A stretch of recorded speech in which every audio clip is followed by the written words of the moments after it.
right, we are live. Hey, everybody, it's Rekaya. We are live on Facebook, the Food Tempters Cookbook Store. I am the owner, Rekaya Gibson, and we're a culinary bookstore that features over 70 Black authors. So if you're ever looking for a cookbook, you can just check us out at foodtempters.com. And we have an affiliate store over on Bookshop where you can get any book. So check us out on bookshop.org, and we are Food Temptress Cookbook Store. So today we're excited because we have a chef in the house. Scotty Scott, welcome. How Hi, are thanks so you? much for having me. I'm great. Great to be here. Good. So we're going to just jump right in because I love this. Um, Scotty Scott is the author of Fix Me a Plate, Traditional and New School Soul Food Recipes from Scotty Scott of Cook, Drink, Eat.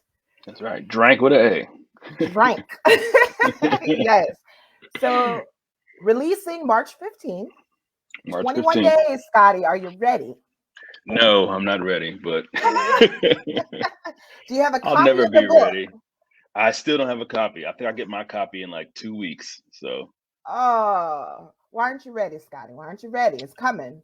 it's just, it's been a labor of love. I really, I like into having a baby. Like you put all this work into it, you wait so long, except when the baby gets there, everybody loves the baby. And so Hmm. this is my first book, so I'm hoping it will be well received, but it's just nerves, that's all. Okay. Well, all right.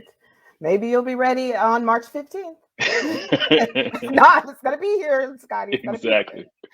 All right. So you were born and raised in Detroit, Michigan. That is So correct. share with us your earliest memory of cooking in the kitchen. One of my earliest memories was I don't know if it was a good memory necessarily, but I actually put it in the book. I was tasked with we were having a family gathering that evening, and so I was tasked with watching the ham hocks as they were boiling for the greens as my mother and father went out for the evening to go run some errands.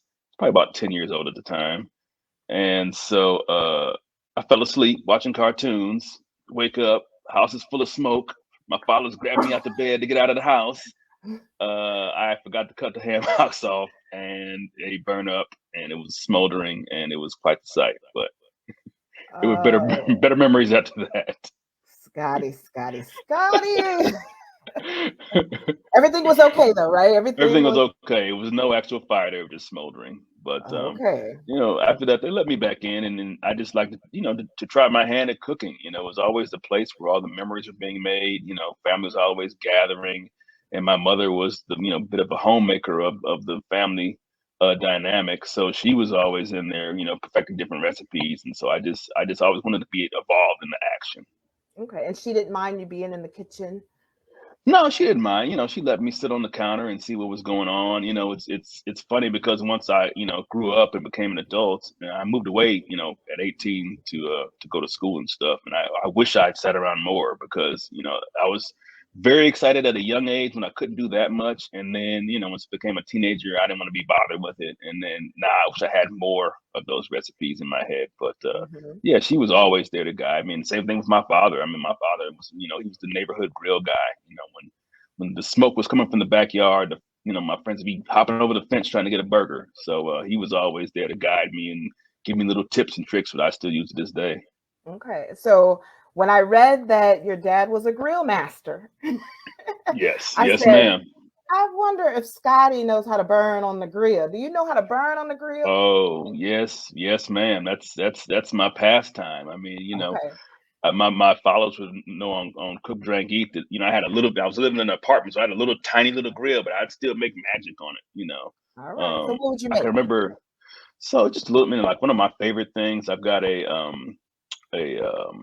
mesquite smoked pesto salmon that's amazing. Mm, I've got some rosemary shrimp that's pretty good. I do short ribs. I do just about everything. I smoked a duck last month, and that became duck bao. It became duck tacos, and then some smoked mm. duck gumbo. So Wow. you Okay. know, I asked my father, what was the tip? He said, smoke. He's like, that's why you're here. Smoke is what gives it its flavor. And so anybody I tell somebody, grilling is one thing, you just got a little heat, but when you Mhm. got that smoke, it's gonna make the big difference in what you're gonna taste in the end result. So, what do you like for your smoked chips?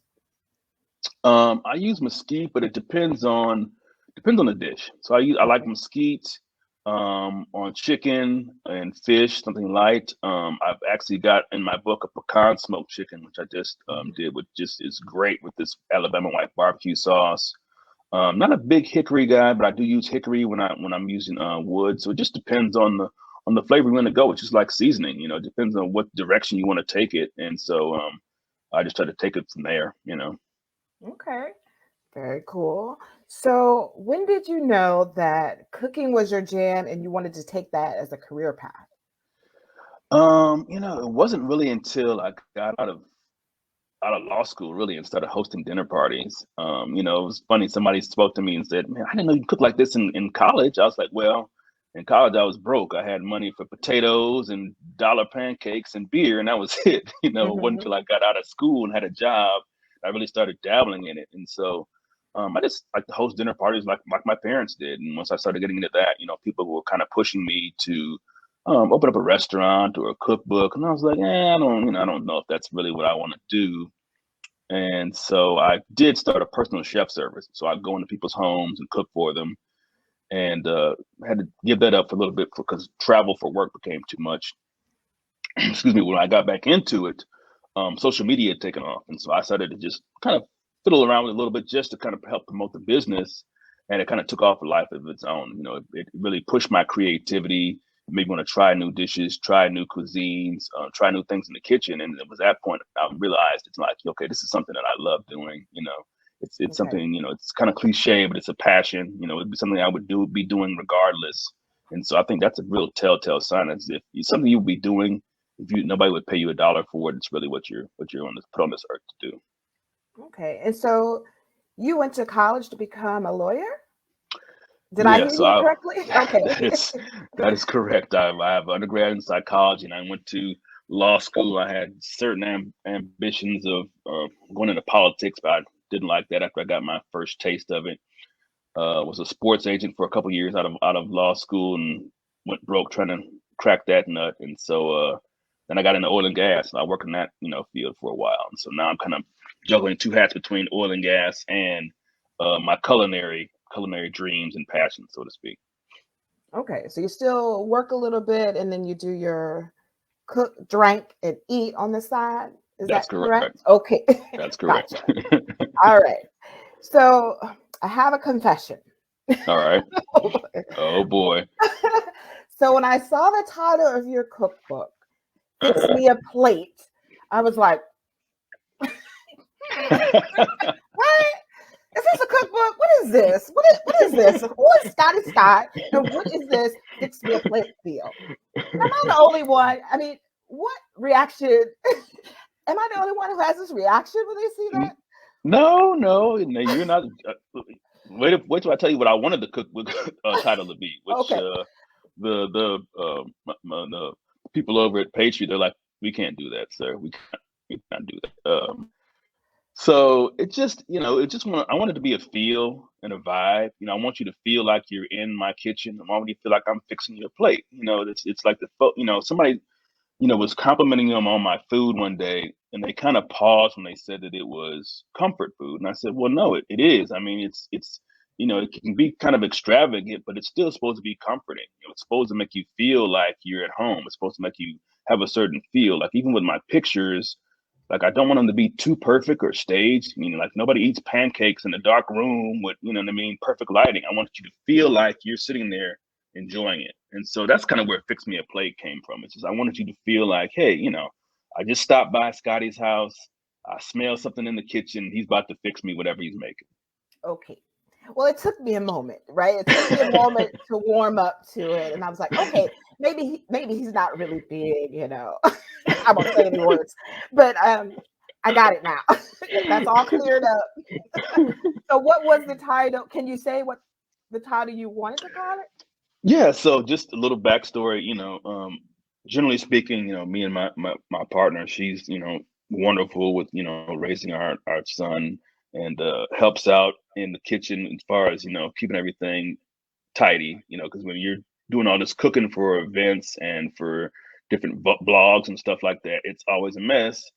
And so, I used to have a rule that, if you cook, you don't clean. Well, that doesn't necessarily make sense in the real world when other people have other responsibilities as well. And so it was gonna be who gonna do these dishes? Because basically it's always after we get done eating, everybody's full and we're feeling good, Right. and then we're like, okay, so now who's gonna attack the kitchen? And they were like, no, that's not gonna work. People don't want to know what that is. So No, no. Thanks for not calling it that. Okay. So, why was it important for you to write this cookbook? it's been a goal of mine for a while. I've always enjoyed writing. I've had a passion for it. And I enjoy research. And so that's one of the things that really jumped out to me when I first started doing it was just the research involved and making sure you're presenting the facts correctly, and you're presenting all the recipes authentically. And so I really wanted to just show a side that of myself that it's more than just I got some food porn and some fancy pictures and all that kind of stuff, but I want to make sure people know that it has some depth to it, and it's more than just a tasty looking picture. I want people to understand that, I'm really passionate about it and we're passionate about what I do. And hopefully it'll come through that way in the book. Okay. And so, what are some of your favorite dishes out of the book? Describe them for us. So, some of my favorite dishes involve what I call it's kind of like the repurposing of dishes. When I was a single man and I make a big old pot of gumbo, I have to eat on that thing for the whole week. And it's like, this is delicious. Day one, two, and then three and four is like, okay, still got this gumbo. But so I like to repurpose stuff. I tell people, you can eat leftovers, make it something fun, something different. So like a great example of that is red beans and rice. So it starts off as a nice big, southern pot of red beans and rice, sausage. You got your smoked meat in there and all that good stuff. And then so from that, I take some of the beans and I make red beans hummus. And so it's just basically grinding it up in a food processor, adding a little lemon juice to like kind of brighten it up, a little bit of cayenne at the end for a little heat, and it becomes a whole new entity. It's more of an appetizer, a party favorite. And also from that, you also get red bean burgers, which is going Mm, to be have that delicious southern flavor to it. A little bit of um, aioli on it, and you've got a delicious burger there. So those are some of my favorites, just because once again, I try to tell people like if you got something, you know how to stop at what your first creation is. Think outside of the box, think of what you can do with it, make it fun. And then it's also just some of a couple other ones from the remix chapter, as I call it, which is stuff that I've got my own spin on it. So it's I've got traditional shrimp and grits, and I've got blackened shrimp and fried polenta. And so mm, with that, I'm very big on texture. Flavor obviously is key, but texture and mouthfeel are big components when you're eating something with me. And so with this, instead of that creamy grits, you've got polenta that you're gonna make just eat with polenta with cheese. You're gonna put it in the fridge for 3 or 4 hours. Then you're gonna slice it up and fry it on a griddle. You're gonna get a whole different kind of feel to it with a similar flavor. So it's I just like taking traditional things and kind of putting a new spin on them. Whenever I can do that, I think people tend to enjoy it. very good. And so, you have a really good looking Instagram page. Thank you, thank you, thank uh, you so much. Cook, Drink, and Eat, same name on Yeah. Instagram. Are some of the recipes, some of the pictures that you see of the delicious food, are those in the cookbook as well? Yeah, some of those are in the cookbook, some of them on my website. My publishers asked me not to put too much out there until the book is actually out. Okay. But yeah, it's a little bit of both. So you'll find Okay. some of them in the book and some on my website. So, how many recipes should we expect in the book? 60-ish. I think it's 55, and there's another like additional components like a sauce and a stock that I thought were integral parts of the recipe that you should definitely use as well. So around 60 recipes. Okay. And will we get more of those great stories about you almost burning down the house? Or Yeah, I tried to work that into it. I mean, when anybody that watches my videos know I try to put as much into the food as possible. okay. I know you as the food temptress, you've got a whole line of of backstories that involve food, and so Mhm. that's what I try to do as well. When Okay. I first started getting into this food blogging sphere, I went on some very high end major sites, and I look in there and it's like one crappy little photo, like y'all, come on now, you can do better than this. I think people deserve more than that. Hmm. And so with my videos, I really try to tell a story. Some of them are little mini films, so to speak. And then when you get to my website, it's just the bare bones of the recipe. So on the cookbook, I try to give a backstory on it, because I Okay. think food has a story. It tells a Hmm. story. And so this is kind of not only a journey for you to understand where it came from, but it wound up being a journey for me and kind of also going through my own family history and how the recipes that I cook today came through my family. Good. And we love that. And here at Food Temptress, just sharing food traditions, passing recipes down to others. How long did it take you to write the cookbook, all the way to all the photography? Well, it was funny because I tell people I think we started discussing it like November is when the publisher came to me, and I was like, man, I don't know about this. These people say they're gonna do this, but Hmm. who knows? This might be a scam or something. So when I didn't think I got my first check until February, I was like, oh, this is real. I need to go Okay, start this getting one. on this thing. So February, and I think we finally finished up the last of the redos of the shoots and everything, probably right around August. Hmm. So from that time, it was all recipe testing, photography. I did most of the photography myself, but I also had an incredible friend, Rambo Elliott, who's a great photographer. So she did all of the chapter intros and most of the kind of lifestyle stuff, and then I did the rest of Okay.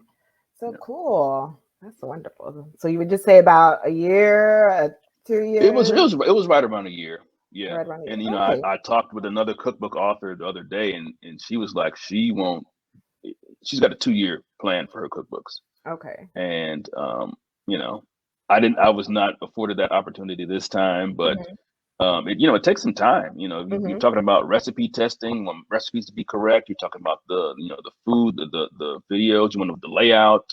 So it's an intense process that I don't say I wasn't ready for, but I would say I did have any idea because it's my first cookbook. But it's quite the process that you go through to make sure everything comes out as you want it to.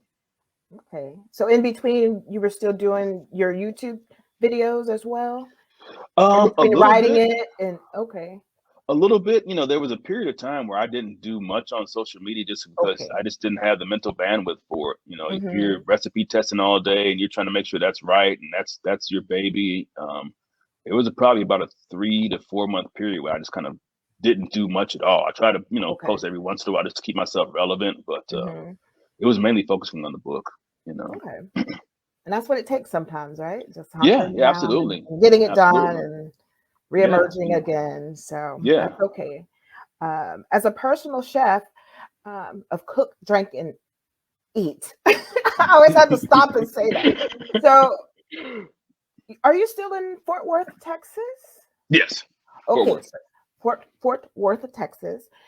Yes. As a personal chef, what services do you offer? Generally, I do private parties and pop ups. So if you've got a little gathering at your house, I'll come through.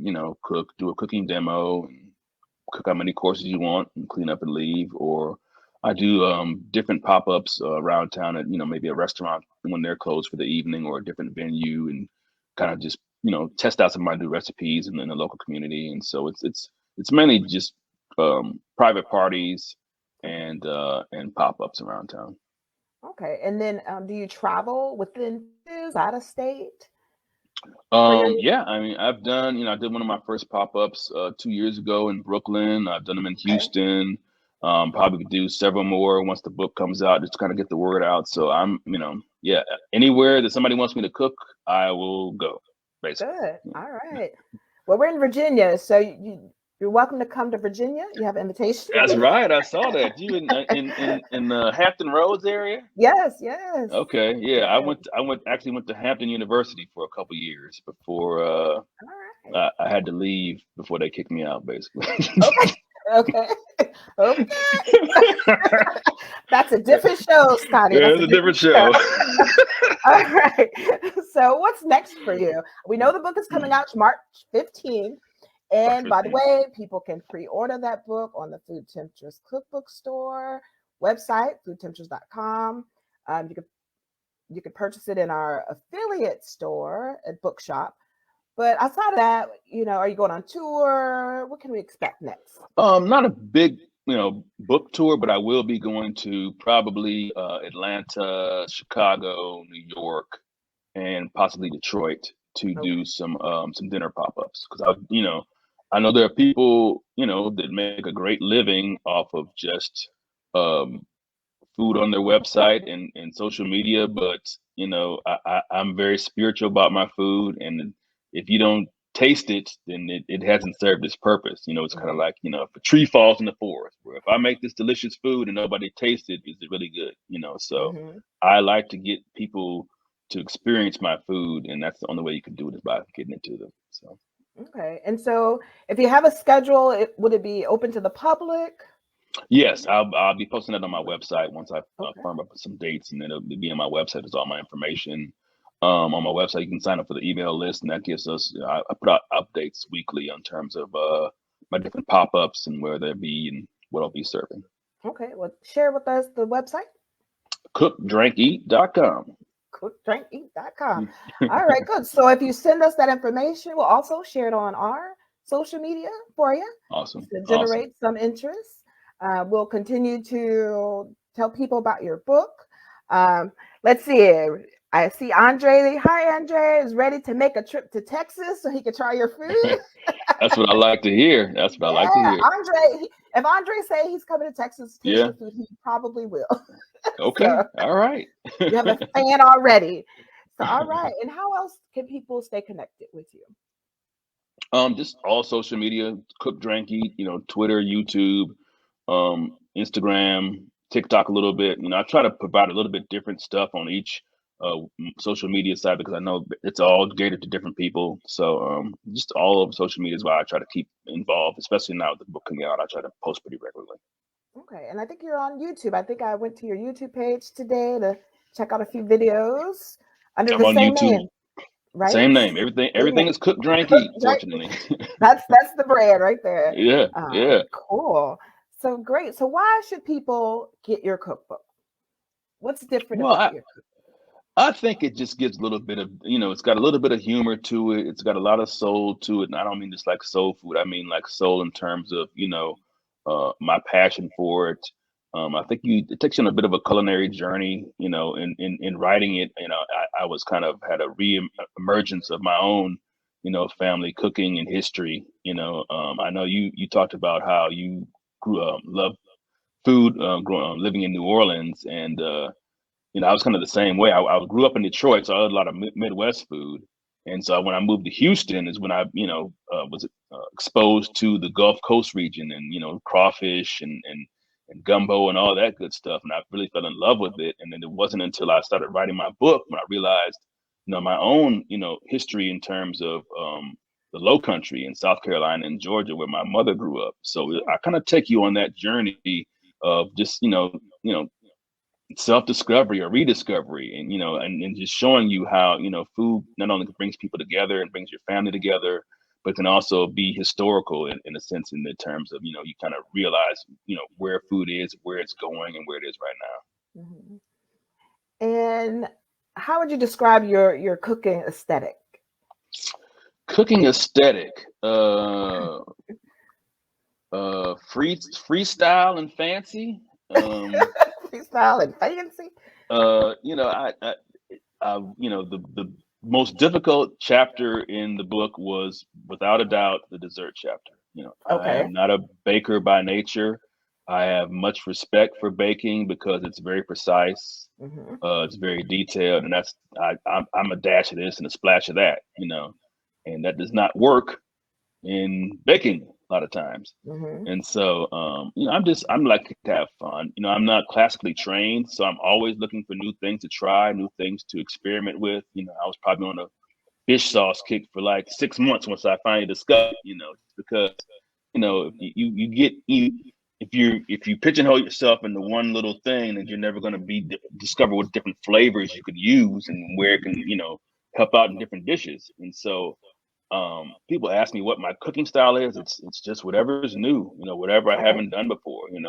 I go into the grocery store and just see what's fresh and what I can be able to use and take it from there. Okay. It's not necessarily always great for the algorithm and getting discovered and all that good stuff, but it's true to what I do, and Okay. so it's got me this far. Very good. Well, we've enjoyed this conversation. I know some people came late. They were asking about some of your favorite recipes in the cookbook. Give us one more. Take us out with one more tried and true recipe. One more. Oh, that's a difficult one. All right, let me see. My brown butter sweet potato waffles with fried chicken and maple bourbon sauce. And Ooh. so it's a lot. It's a lot. Mm. I've told people say they can put that maple bourbon sauce on a shoe and it'll taste good. And I have not Uh-oh. eaten on a shoe yet, but it is good. It is good. Okay. So I am looking forward to getting your book. I will be reviewing your book for Cuisine Noir magazine. So look out Awesome. for that. Awesome. And we thank you for, Hey, sharing the time with us. thank you so much for having me. I really appreciate you having me on. I really do. Good. Well, we wish you well and we will continue to support you. Anything we could do, let us know. We'll share away and let people know what's going on in your world. So until Awesome. next time, happy cooking, people. Thank you. And pick up a copy, order the copy, Order the copy. Order the order the copy. copy because if you, it comes out March 15th, but some venues you could get it on that day. So order Yes. yourself a copy. Cook, Yes. drink, eat. fix .com. fixmeup.com and fix me a plate Fix me a cookbook. plate. It's a mouthful. Fix me a plate. It's a mouthful. And he means that in a nice way. Fix me a plate Yes. cookbook. Thank Yes. you, Scotty. Thank you so much for having me. Thank you, everybody. Take care. Bye bye. Bye bye.